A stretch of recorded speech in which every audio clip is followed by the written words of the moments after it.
Welcome to this particular video tutorial students. और हम जो है पिछली बार हमने डिस्कशन कर लिया था डिजिटल टू एनालॉग कन्वर्टर्स पे कि डिजिटल टू एनालॉग कन्वर्टर्स की नीड क्या है। और हमने एक basic digital to analog converter which was from National Semiconductor DAC 0800 उसके बारे में हमारा डिस्कशन था लास्ट वीडियो ट्यूटोरियल में। हमने उसका पिन डायग्राम भी समझा था और हमने सभी पिन डिस्क्रिप्शन हमने पढ़ लिए थे। अलॉन्ग विद दैट नेक्स्ट जो हमारा काम है वो ये है कि हम अब इस D2A कन्वर्टर को हमारा जो DAC 0808 है इसको हमें इंटरफेस कराना है with my micro processor 8086 and for that I am taking help of this particular peripheral input output chip 8255। ठीक, तो कैसे करते हैं कनेक्शन वो हम सबसे पहले समझेंगे और हम इसको समझने के लिए एक प्रॉब्लम स्टेटमेंट की हेल्प ले रहे हैं। तो हमको एक प्रॉब्लम स्टेटमेंट दिया हुआ है, आपको दिखाई दे रहा होगा। Write an assembly language program to generate a triangular wave using 8255 and DAC 0800। तो आपको एक ट्रायंगुलर वेवफॉर्म जनरेट करनी है। ट्रायंगुलर वेवफॉर्म कहाँ मिलेगी? आपको इस पॉइंट पर मिलेगी। बाकी क्या सर्किटरी अपन उस पर डिस्कशन करेंगे। यहाँ पे आपको एक ट्रायंगुलर वेव जनरेट करनी है और इसके लिए आपको DAC 0800 यूज करना है, 8255 यूज करना है। एंड यस, क्योंकि आप प्रोग्राम लिख रहे हैं तो हमारे पास में जो माइक्रो प्रोसेसर है वो 8086 है, तो हम उस पर एक प्रोग्राम लिखेंगे सो दैट हमें ये ट्रायंगुलर वेव मिल जाए। ठीक, इसके लिए हमको ये स्कीमेटिक सर्किट भी बनाना है और साथ में हमको प्रोग्राम भी लिखना है। तो सबसे पहले तो हम डिस्कशन कर लेते हैं कि ये स्कीमेटिक सर्किट जो है वो क्या है हमारा। तो यहाँ पे आपको दिखाई देगा कि सबसे पहले हम इसको कंसिडर करें तो DAC 0800 है मेरे पास में। इस DAC के अंदर क्या क्या कनेक्शन हैं? तो इस DAC पर सबसे पहले तो कहीं ना कहीं से ये डिजिटल टू एनालॉग कन्वर्टर है, तो इस पर डिजिटल डेटा आएगा। डिजिटल डेटा इस DAC पर कहां से आ रहा है? From port A of my 8255 पर कहां से आएगा? From my processor 8086। ठीक है, तो यहां पर जो मेरे पास में इसकी 8 लाइंस हैं, इन 8 लाइंस को मैंने कहां कनेक्ट कर दिया है? B1 टू B8 कनेक्ट कर दिया है। ध्यान आप ये देंगे कि PA7 जो है वो कनेक्ट होगी B1 से और PA0 जो है वो कनेक्ट होगी B8 से। ऐसा क्यों होगा? क्योंकि यहाँ पर B1 जो है वो मोस्ट सिग्निफिकेंट बिट होती है और B8 जो है वो लीस्ट सिग्निफिकेंट बिट होती है फॉर दिस D2A कन्वर्टर। तो इन दोनों के बीच में से बस यही कनेक्शन है। Port A is connected to the data lines of my digital to analog converter. इसके अलावा बाकी क्या सर्किटरी है? तो यहाँ पे आपको दिखाई देगा कि there is a reference voltage V reference plus and V reference minus, pin number 14 एंड पिन नंबर 15। पिन नंबर 14 को मैंने कनेक्ट कर रखा है 5 वोल्ट से with the help of a current limiting resistor called 2.5 kilo. और सेम मेरा जो V रेफरेंस माइनस है वो भी ग्राउंड से कनेक्टेड है और इसके बीच में भी एक रेजिस्टर जो है वो कनेक्टेड है ऑफ वैल्यू 2.5 किलो। ये दोनों वोल्टेज और along with these two resistances define करते हैं रेफरेंस करंट। तो आपका जो रेफरेंस करंट होता है for this digital to analog converter वो होता है आपका V रेफरेंस पर जो भी आपने वोल्टेज दिया है पॉजिटिव में माइनस V रेफरेंस पर आपने जो भी वोल्टेज दिया है नेगेटिव में डिवाइडेड बाय दोनों रेजिस्टर। तो ये जो रेजिस्टर है इसको R1 बोलते हैं और इस वाले रेजिस्टर को मैं बोलता हूं let's say R2। So divided by R1 plus R2। बहुत ही सिंपल सी मैथमेटिक्स है, यहाँ पे आप सॉल्व कर सकते हैं। तो V रेफरेंस पॉजिटिव कितना लिखा है यहाँ पे? 5 वोल्ट। V रेफरेंस नेगेटिव कितना दिया हुआ है आपको? ग्राउंड वोल्ट से कनेक्टेड है, तो ये कितना हो गया आपका? 0 डिवाइडेड बाय 2.5 प्लस 2.5 यानी कि 5 किलो ओम। इसको जब आप सॉल्व करेंगे तो आपका आई रेफरेंस कितना हो जाएगा? 5 डिवाइडेड बाय 5 किलो ओम। तो जो रेफरेंस करंट है उसकी वैल्यू आ जाएगी 1 मिली एम्पियर। तो ये मेरे को ध्यान रखना है कि मेरा जो रेफरेंस करंट है वो कितना है आपका? 1 मिली एम्पियर है इस सर्किट डायग्राम के हिसाब से।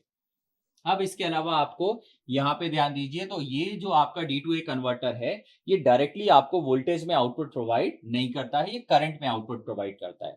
तो मेरे पास में दो करंट टर्मिनल्स हैं, I out and I out complement. I out जो है यहाँ पे मेरे को कुछ ना कुछ जो है वो करंट मिलेगा, इधर ये करंट सोर्स होगा या सिंक होगा। ठीक, तो आई आउट जो करंट है उसका मैग्नीट्यूड की अगर मैं बात करूं तो आई आउट करंट जो है वो सिंपली होता है आपका रेफरेंस करंट। और इस रेफरेंस करंट को आप मल्टीप्लाई करते हैं किससे? बाय जो भी आपको यहाँ पे बिट मिली है। तो आपकी जो लीस्ट सिग्निफिकेंट बिट है, जो मोस्ट सिग्निफिकेंट बिट है वो है B1। तो मैं ऐसा लिख देता हूं कि B1 डिवाइडेड बाय 2। उसके बाद में आपका आ जाएगा B2 डिवाइडेड बाय 4। फिर आपका आ जाएगा B3 डिवाइडेड बाय 8। ये 2 टू द पावर में चल रहा है, 2 to the power 1, 2 to the power 2, 2 to the power 3, 2 to the power 3 8 होता है। फिर आपका आ जाएगा B4 और यहाँ पे कितना आ जाएगा आपका 16। इसी तरीके से आप आखिरी में करेंगे तो ये कहाँ तक जाएगा आपका B8 तक, और वहां आ जाएगी आपकी 2 टू द पावर, यहाँ पे थी 1 2, तो वहां पे आ जाएगी 2 to the power 8 which stands for 256। ठीक है, इस फॉर्मूले की हेल्प से आप पता लगा सकते हैं कि मेरा जो रेफरेंस करंट दो कांस्टेंट हो गया 1 मिली एम्पेयर है, और यहाँ पे जितनी भी बिट्स, जो भी बिट्स की जैसी भी वैल्यू होगी वैसा आपको यहाँ पे आउटपुट मिल जाएगा। ठीक है, अब इस तरीके से आपको इसको सॉल्व करना है। तो सिंपल सी बात है, जितनी ज्यादा बिट्स 1 होंगी उतना ही ज्यादा जो है आउटपुट करंट आएगा, और वो बिट्स जितनी ज्यादा एमएसबी साइड में 1 होंगी, यानी B1 की वैल्यू मान लीजिए 1 है, बाकी सभी 0 है, तो आपका जो आउटपुट करंट है वो कितना हो जाएगा, reference current divided by 2। Simple put कर सकते हैं, B1 की जगह 1 लिखेंगे, बाकी सारी की जगह 0 कर देंगे, तो कितना हो जाएगा आपका 1/2 आई रेफरेंस बाय 2, यानी आई आउट की वैल्यू कितनी हो जाएगी, आई रेफरेंस है 1 मिली एम्पेयर, तो आई आउट आ जाएगा आपका 0.5 मिली एम्पेयर। तो इस तरीके से आप इस फॉर्मूले की हेल्प से कैलकुलेशन आप कर सकते हैं कि आपका जो आउटपुट करंट है वो कितना आएगा। जनरली इस सर्किट के बाहर आपको रिक्वायरमेंट वोल्टेज की होती है, तो हमने जो है ऑपरेशनल एम्पलीफायर की हेल्प से करंट टू वोल्टेज कन्वर्टर बनाया हुआ है। तो यहाँ पर ये जो सिंपल सा सर्किट है ये क्या कर रहा है, करंट को वोल्टेज में कन्वर्ट कर रहा है। और यहाँ पर सिंपल सा फॉर्मूला है, आपको वर्चुअल ग्राउंड याद होगा तो ये वाला वर्चुअल ग्राउंड यहाँ आ जाएगा, V0 divided by V0 minus 0, virtual ground की वजह से इस वाले पॉइंट का वोल्टेज हो जाएगा 0 divided by this current divided by this resistance, वो मेरे को करंट बताएगा। तो अगर मैं निकालूंगा आई आउट, और मान लीजिए आई आउट करंट अंदर की तरफ फ्लो हो रहा है, ये बाहर की बजाय अगर मैं इस आई आउट करंट को मानता हूं कि आई आउट करंट जो है वो अंदर की तरफ फ्लो हो रहा है, तो आई आउट करंट कितना हो जाएगा V0 माइनस 0, क्योंकि पूरा का पूरा करंट इसी फीडबैक रजिस्टर में जाएगा। हमें पता है कि ऑपरेशनल एम्पलीफायर के अंदर कोई भी करंट नहीं जाता है, तो जो भी करंट है ये इसी रेजिस्टेंस में से फ्लो होगा, तो आ जाएगा V0 माइनस, इस डायरेक्शन में फ्लो हो रहा है तो वर्चुअल ग्राउंड की वजह से 0 डिवाइडेड बाय फीडबैक रेजिस्टेंस जो है मेरा RF। तो यहाँ पे आई आउट जो है वो कितना हो जाएगा आपका V0 डिवाइडेड बाय RF। ठीक, और इसको आगे सॉल्व करेंगे तो V0 सिंपली कितना हो जाएगा आपका, जो भी आपका आई आउट करंट है उसको आप मल्टीप्लाई कर देंगे RF के साथ में, फीडबैक रेजिस्टेंस के साथ। तो ये एक और फॉर्मूला है। तो इस तरीके से मेरा जो है वो करंट से मैंने वोल्टेज कन्वर्ट कर लिया। मेरा डिजिटल टू एनालॉग कन्वर्टर जो था वो करंट प्रोवाइड कर रहा था, और मैंने उसको इस सर्किटरी से किस में कन्वर्ट कर लिया, वोल्टेज में कन्वर्ट कर लिया है। ठीक, अब इस तरफ की सर्किट के बारे में बात कर लेते हैं, between the connections of 8255 and 8086। तो 8255 के अंदर तो देखिए सिंपल सा कनेक्शन है। 8255 के अंदर डेटा लाइंस आएंगी आपकी D0 से लेके D7, वो प्रोसेसर की data lines D0 to D7 से कनेक्टेड हो जाएंगी। इसके अलावा जो RD सिग्नल है मेरे 8255 का, वो इनपुट आउटपुट राइट बार से कनेक्ट हो जाए, रीड बार से कनेक्ट होगा, सॉरी, राइट बार जो सिग्नल है वो इनपुट आउटपुट राइट बार से कनेक्ट हो जाएगा। इसके अलावा मेरा जो चिप सिलेक्ट लॉजिक है उसके लिए एक लॉजिक सर्किट होगी, जो मैंने यहाँ पे ओमिट कर दी है, गायब कर दी है सिंप्लिसिटी के लिए, क्योंकि क्वेश्चन में मुझे दिया नहीं था कि मेरे 8255 का क्या एड्रेस है, तो मैं अज्यूम कर लूंगा कि एड्रेस के हिसाब से मैं वो चिप सिलेक्ट लॉजिक जो है मैं डिजाइन कर लूंगा। हमने एलईडी इंटरफेसिंग के अंदर पढ़ा हुआ है कि चिप सिलेक्ट लॉजिक जो है कैसे डिजाइन करते हैं, और बहुत ही सिंपल है। जो भी एड्रेस है उस एड्रेस को बाइनरी में कन्वर्ट करिए, बाइनरी में कन्वर्ट करने के बाद में जितने भी वंस दिखाई दे रहे हैं उनको डायरेक्टली एक नैंड गेट से कनेक्ट करिए, जितने भी जीरोस दिखाई दे रहे हैं उनको आप एक नॉट गेट से, एक बबल के थ्रू नैंड गेट पे कनेक्ट कर दीजिए। ठीक, और दो लाइंस छोड़ेंगे आप। कौन सी दो लाइन छोड़ेंगे आप, तो यहाँ पर दो लाइंस और होती हैं आपकी, A0 8255 के अंदर और A1। A0 लाइन प्रोसेसर की A1 पे कनेक्ट होती है, और A1 जो लाइन है वो प्रोसेसर के A2 पर कनेक्टेड होती है।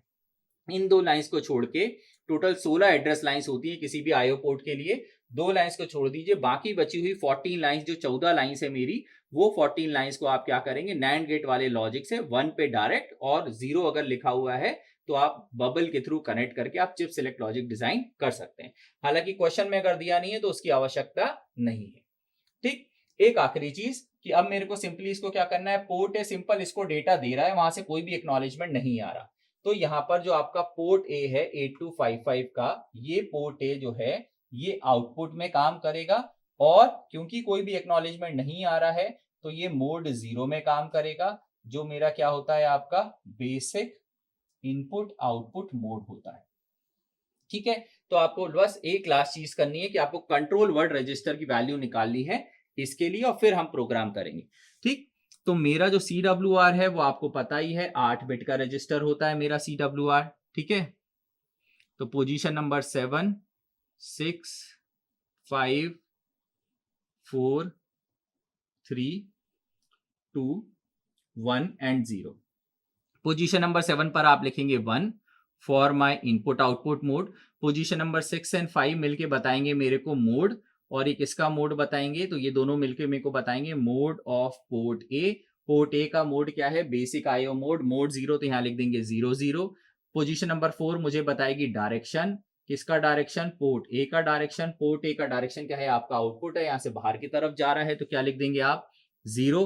पोजीशन नंबर 3 जो है वो आपको बताएगी पोर्ट सी अपर और इसका डायरेक्शन। So this is the direction of my port C upper. तो पोर्ट सी अपर हालांकि मुझे यहाँ पे दिखाई नहीं दे रहा है, आप कोई भी वैल्यू रख सकते हैं। आपको 1 रखना है 1 रखिए, 0 रखना है 0 रखिए। मैं 0 रख रहा हूं तो मैंने यहाँ पे 0 लिख दिया।